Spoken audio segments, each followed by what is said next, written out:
Victoria Sterling arrived at Hawthorne Industries at exactly 7:15 each morning. Just as she had for the past 5 years, her heels made soft clicking sounds against the marble floor of the 32nd floor, a rhythm so familiar that the security guard no longer looked up from his newspaper. She preferred it this way, moving through the world like a gentle breeze that rearranged everything perfectly without drawing attention to itself. At 29, Victoria had perfected the art of being essential, yet unnoticed. Her desk sat strategically outside Jonathan Hawthorne's corner office, positioned so she could anticipate his needs before he voiced them. She knew he liked his coffee at exactly 170 degrees, that he tapped his pen 3 times before important phone calls, that he always loosened his tie slightly when stressed about quarterly reports Jonathan Hawthorne built his technology empire from nothing, transforming a small software company into a billion-dollar corporation that revolutionized cloud computing.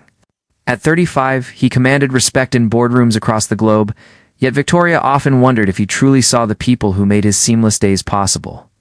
She organized his calendar with military precision, managed his correspondence, and ensured that his world operated without friction. Her appearance reflected her role perfectly. Victoria chose neutral colors, simple cuts, and understated accessories. Her dark hair stayed pulled back in a neat bun, and she wore minimal makeup that enhanced her natural features without calling attention to them. She had learned that being beautiful in an obvious way complicated workplace dynamics, so she opted for invisible competence instead. The morning sun streamed through the floor-to-ceiling windows. As Victoria reviewed Jonathan's schedule, 3 board meetings, 2 investor calls, and final preparations for tomorrow's Charity Foundation Gala. The gala represented the social event of the season, where tech leaders, politicians, and philanthropists gathered to raise money for educational lead initiatives. Victoria had spent weeks coordinating every detail, from seating arrangements to menu selections. Ensuring Jonathan's attendance would be flawless, she knocked softly on his office door and entered with his morning coffee and briefing folder. Jonathan sat behind his glass desk, fingers flying across his laptop keyboard, completely absorbed in whatever crisis demanded his immediate attention. His dark hair was slightly disheveled, and his usually perfect tie hung loose around his neck. "Good morning, Mr. Hawthorne," Victoria said quietly, placing the coffee within easy reach. "Your 8:30 meeting with the Singapore investors has been confirmed, and I've prepared the latest market analysis reports you requested." Jonathan looked up briefly, his green eyes distracted. "Thank you, Victoria. Any updates on tomorrow?" "Evening. Everything is arranged perfectly. The car will arrive at 6:30, and I've confirmed your table placement next to Mayor Williams and the Tech Advisory Board members." Victoria paused, consulting her notes. "Your date, Miss Catherine." "Wells confirmed she'll meet you at the venue." Jonathan nodded absently and returned to his screen. Victoria turned to leave, but his phone rang with an urgent tone that made both of them freeze. She watched his expression change as he answered, his jaw tightening with each passing second. "Family? Emergency," he said after ending the call. "Catherine can't make it tomorrow night." Victoria felt her stomach flutter unexpectedly. "I'm sorry to hear that. Would you like me to arrange an alternative escort service? Or perhaps contact one of your other acquaintances?" Jonathan stood and walked to the window, staring out at the city skyline. "This isn't just about having someone on my arm. These events are strategic. People notice who you bring, and it sends messages about your priorities and connections." "Of course," Victoria replied, though she wondered what message Catherine Wells was supposed to send. The young socialite seemed more interested in being photographed than in meaningful conversation. Jonathan turned around suddenly, his eyes focusing on Victoria with an intensity she had never experienced. For a moment, she felt like he was truly seeing her, not just acknowledging her presence. "You know everyone who will be there," he said slowly. "You understand the dynamics, the politics, the personalities involved." Victoria's heart began beating faster. "Yes, I've worked with most of these people for years. Could handle any conversation that might arise. You'd know more about my business than most of my executives." Jonathan took a step closer. "Victoria, would you accompany me tomorrow evening?" The words hung in the air between them like a bridge Victoria had never imagined crossing. She stared at him, searching his face for any sign that this was a practical decision rather than something deeper. "Sir, I'm not sure that would be appropriate," she said carefully. "I'm your employee, and these events are quite formal. You're not just an employee, Jonathan said firmly. You're an integral part of everything I built. You deserve to be acknowledged for that. Victoria felt tears threatening to form behind her eyes. In 5 years, no one had ever suggested she deserved acknowledgement. She had convinced herself that satisfaction came from work well done, from problems solved before they became crises, from being indispensable while remaining invisible. I don't have anything appropriate to wear, she said weakly. The last line of defense against a terrifying possibility. Jonathan smiled. The first genuine smile she had seen from him in months. That's easily solved. Take the afternoon off and find something beautiful. The company will cover any expenses. After he returned to his work, Victoria sat at her desk in stunned silence. Her hands trembled slightly as she processed what had just happened. Jonathan Hawthorne, the man she had admired from afar for 5 years, had asked her to be his date for the most important social event of the year. She called her best friend, Grace, during lunch, meeting her at their usual cafe downtown. He asked you to what? Grace nearly choked on her latte. The Charity Foundation Gala, tomorrow night. Thai. Victoria stirred her soup absently, still processing the morning's events. Grace leaned forward, her eyes bright with excitement. Victoria, this is huge. Do you understand what this means? It means he needed a last-minute replacement, and I was. Convenient, Victoria said, though her heart hoped for a different interpretation. No, Grace said firmly. Convenient would be hiring an escort or asking his brother's girlfriend to bring a friend. This means something else entirely. That afternoon, Victoria found herself in an upscale boutique. She had walked past hundreds of times, but never entered. The owner, Mrs. Patterson, was a silver-haired woman with kind eyes who seemed to understand immediately what Victoria needed. First formal event in a while? Mrs. Patterson asked gently. First formal event ever, Victoria admitted. At least the first one where I'm not working behind the scenes. Mrs. Patterson led her through racks of gowns, each more beautiful than the last. Victoria tried on several dresses, but nothing felt right until Mrs. Patterson brought out a deep, emerald gown with elegant lines and subtle beading that caught the light perfectly. When Victoria looked in the mirror, she gasped. The dress transformed her completely. Highlighting curves she had hidden beneath conservative suits, bringing out the green in her hazel eyes, and making her look sophisticated rather than severe. This is the one, Mrs. Patterson said with satisfaction. It's not trying to make you into someone else. It's letting people see who you already are. Victoria stared at her reflection, seeing a woman she had forgotten existed. Somewhere beneath the efficient assistant, the dutiful daughter, the reliable friend, there was still the girl who had once dreamed of grand adventures and meaningful love stories. That evening, she called Grace again. I'm terrified, she admitted. What if I embarrass him? What if I say the wrong thing to the wrong person? Victoria, Grace said softly. You've been preparing for this your entire career. You know these people better than they know themselves. The only difference is that tomorrow night, they'll finally get to know you too. As Victoria hung up the phone, she looked at the emerald dress hanging in her closet. Tomorrow night, she would step out of the shadows and into the light. She had no idea that this single evening would change not only how others saw her, but how she saw herself. The invisible woman was about to discover her own power, and nothing would ever be the same again. The transformation had already begun, not with the dress or the makeup she planned to wear, but with the simple act of saying yes to being seen. For the first time in years, Victoria Sterling was ready to stop hiding. The morning of the gala arrived with unseasonable warmth. Golden sunlight streaming through Victoria's apartment windows like a promise. She had barely slept, alternating between excitement and pure terror about the evening ahead. Grace arrived. At noon with reinforcements, Sophia Martinez, a makeup artist whose work had graced magazine covers and red carpets across the country. Trust the process, Sophia said, unpacking what seemed like a small department store worth of cosmetics. We're not changing who you are, revealing who you've always been. Victoria sat in her bathroom chair, watching in the mirror as Sophia worked with gentle precision. Foundation that evened her complexion without masking her natural glow. Eyeshadow in warm bronze tones that made her hazel eyes appear luminous and mysterious.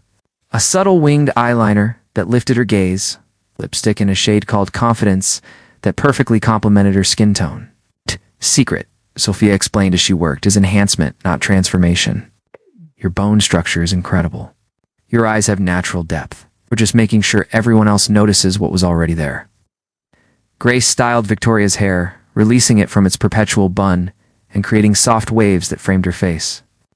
For the first time in years, Victoria's hair fell naturally around her shoulders, catching the light and moving with fluid grace.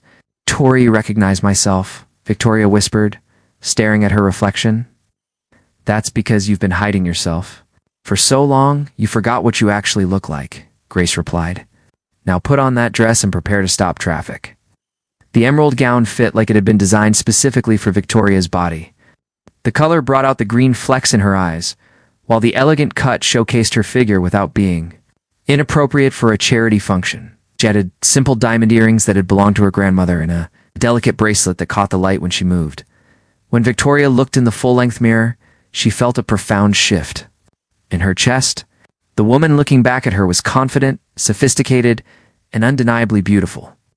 Not because of the dress or the makeup, but because for the first time in years, she was allowing herself to be fully present. Jonathan's driver arrived promptly.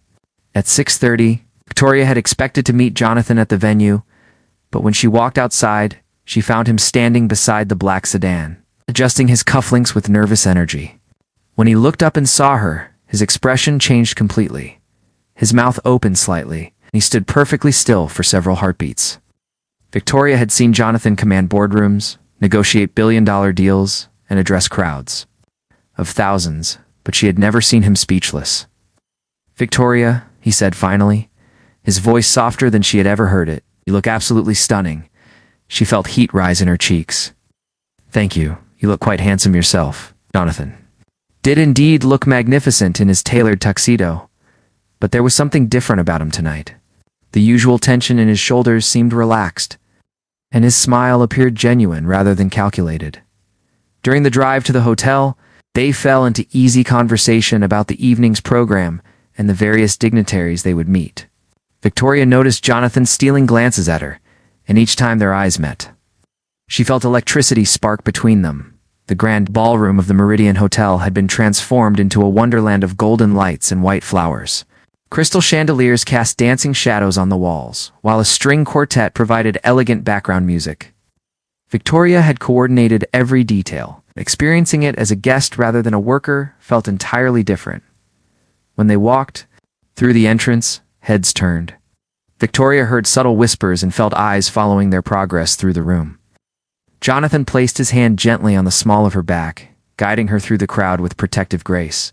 "Jonathan, wonderful to see you," called Mayor Williams, approaching with his wife. "And who is this lovely lady?" "This is Victoria Sterling," Jonathan replied.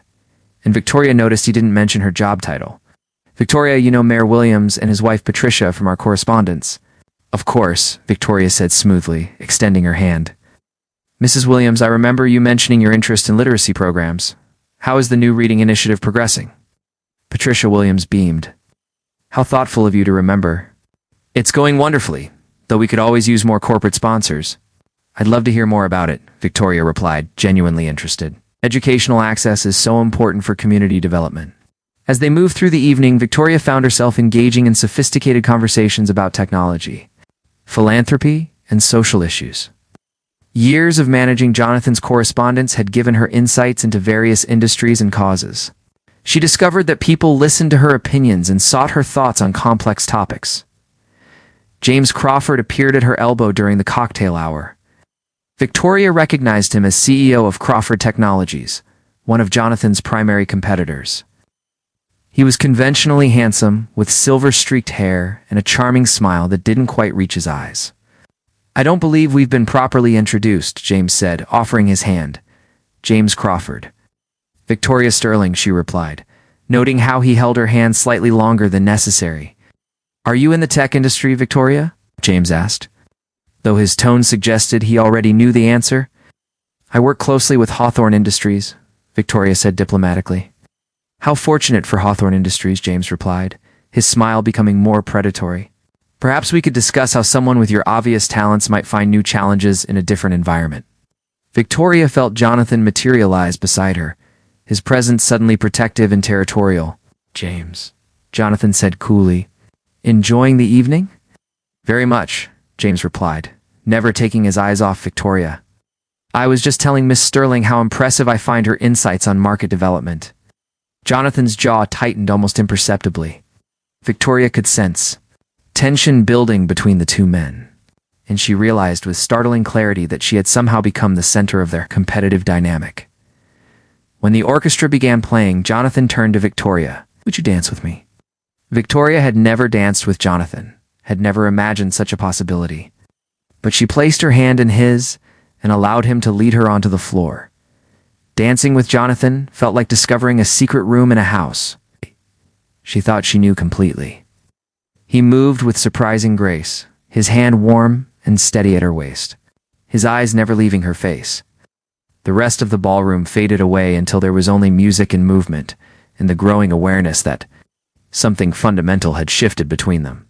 "You're an incredible woman," Jonathan murmured as they swayed together. "I'm sorry it took me so long to really see you." Victoria looked up into his green eyes and saw something there she had never dared hope for. Not gratitude, not professional. Appreciation, but genuine admiration and something deeper that made her heart race. "Sometimes we can't see what's right in front of us until something forces us to look differently," she replied softly. When the song ended, they remained close. For a moment longer than strictly appropriate, Victoria was aware of people watching them, of cameras flashing discreetly from the edges of the room, of James Crawford's calculating gaze from across the dance floor. The evening continued with dinner, speeches, and charity auctions. Victoria found herself seated between Jonathan and Robert Kim, his business partner, who treated her like an equal rather than an employee. She contributed to discussions about emerging markets and social responsibility, discovering that her years of observation had given her valuable perspectives. But throughout the night, she remained aware of James Crawford's attention. During the auction, he approached their table with a business card. "Victoria," he said quietly, "I meant what I said earlier. Someone with your capabilities deserves recognition and opportunity. Call me next week. I have a proposition that might interest you." Jonathan's expression darkened, but Victoria took the card with polite grace. "Thank you for thinking of me." As the evening wound down, Victoria realized that everything had changed. She was no longer Jonathan's invisible assistant. She had revealed herself to be an intelligent, sophisticated woman, capable of holding her own in any social or professional situation. The question was, what would happen next? During the drive home, Jonathan seemed lost in thought. "You were amazing tonight," he said finally. "Everyone was impressed with you." "It was a wonderful evening," Victoria replied carefully, uncertain. Where this conversation was heading, James Crawford seemed particularly interested in getting to know you better. Victoria studied Jonathan's profile in the dim light of the sedan. "Are you concerned about business implications?" Jonathan turned to look at her directly. "I'm concerned about losing you." The words hung between them, heavy with unspoken meaning. Victoria felt her heart racing as she processed what he might be saying. "You're not going to lose me," she said softly, but she wasn't entirely sure what she was promising. When they reached her apartment building, Jonathan walked her to the entrance despite her protests that it wasn't necessary. "Victoria," he said, standing close enough that she could smell his cologne. "I want you to know that tonight wasn't just about needing an escort to a charity function." "What was it about?" she asked, though she thought she knew the answer. "It was about finally having the courage to let people see us together. To stop pretending that you're just my employee when you're so much more than that." Victoria felt tears threatening behind her eyes. "Jonathan, I know this complicates everything," he continued. "I know there are professional considerations and power dynamics and 100 reasons this is complicated, but I can't ignore what I feel anymore." He reached up and touched her face gently, his thumb brushing across her cheek. "I've been falling in love with you for years, Victoria. Yeah, tonight just gave me permission to admit it." Before she could respond, he leaned down and kissed her softly. A kiss full of years of unspoken longing and careful restraint finally released. When they broke apart, Victoria felt like the ground had shifted beneath her feet. "I need time to think," she whispered. Jonathan nodded. "I understand. Take all the time you need. But know that whatever you decide, tonight changed everything." As Victoria watched his car disappear into the night, she touched her lips where his kiss still lingered. Invisible Woman had finally been seen, but now she faced an impossible choice between the safety of shadows and the terrifying possibility of love in the light. Victoria barely slept that night. She lay in bed replaying every moment of the gala, every look, every touch, every word Jonathan had spoken. When morning came, she felt like she was awakening into a completely different life than the one she had known just 24 hours earlier. Her phone buzzed with a text from Grace. "Tell me everything. How was it?" Testing back Victoria. Called she needed to hear a familiar voice, to ground herself in something real. "It was magical," she said simply. "And terrifying." "Tell me about terrifying," Grace said, settling in for a long conversation. Victoria recounted the evening, from the way people had looked at her to James Crawford's job offer, to Jonathan's confession and kiss. Grace said when Victoria finished. "Your boss, who you've been secretly in love with for years, finally admitted he's been falling for you too, when your response was that you need time to think. It's complicated, Grace. There are professional implications, power dynamics. What if it doesn't work out? What if he decides I'm not worth the risk to his reputation? What if you are?" Victoria sat in silence, staring at the emerald dress hanging in her closet. "There's something else," she said finally.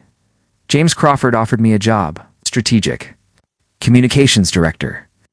Double my current salary, full executive benefits, my own team."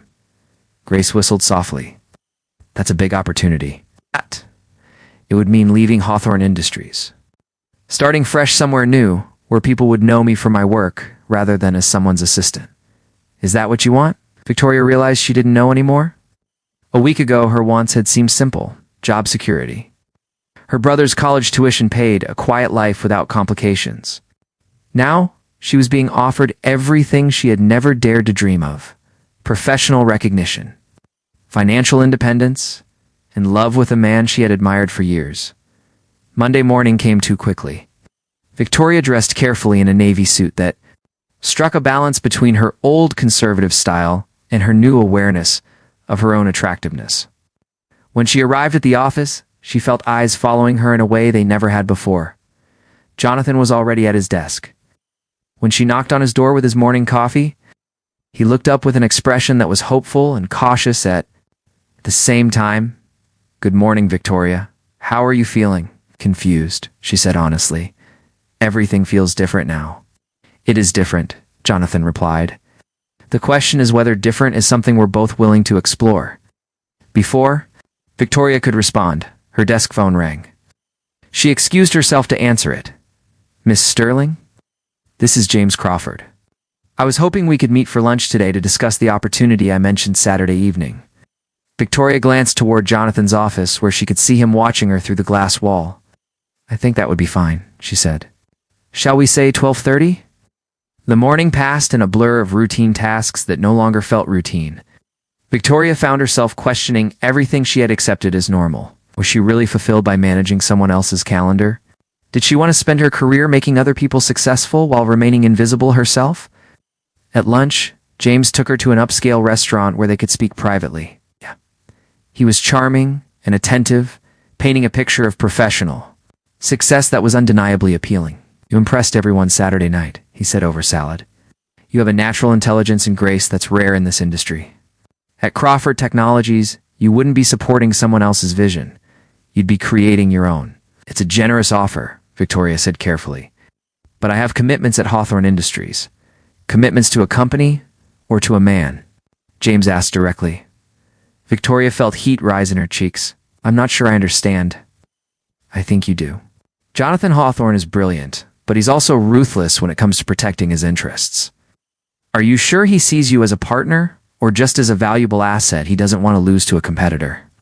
The question hit Victoria like a physical blow. Was that what Saturday night had been about?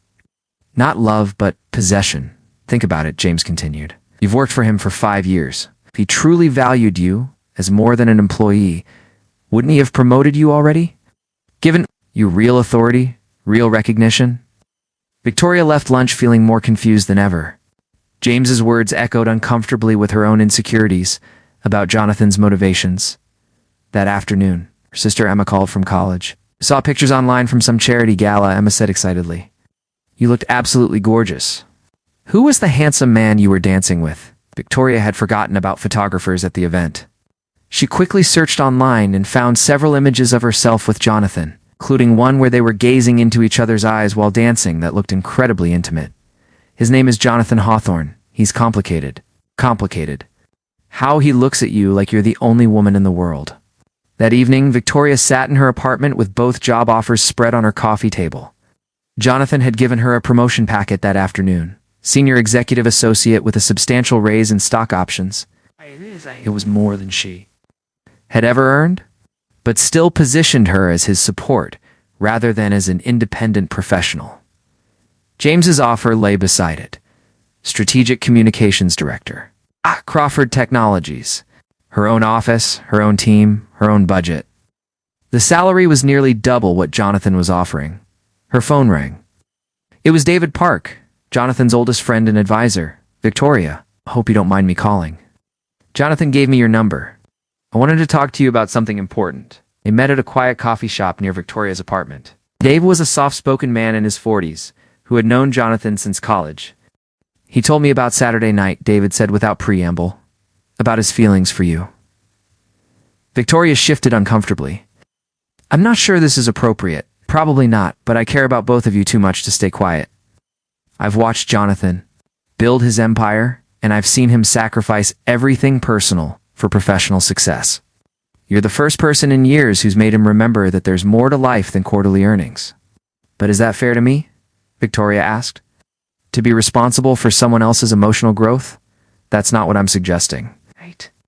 I'm saying is that Jonathan is finally ready to put love first. Question is whether you're willing to take that risk with him. David leaned forward. James Crawford called you today, didn't he?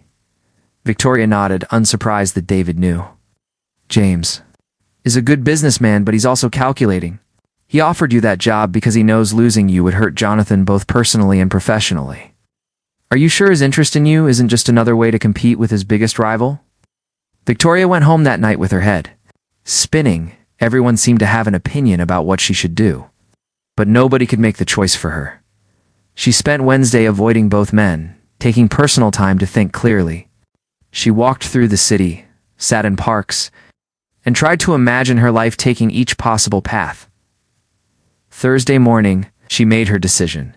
She knocked on Jonathan's office door and found him pacing behind his desk, clearly as anxious as she had been. I've made my choice, she said simply.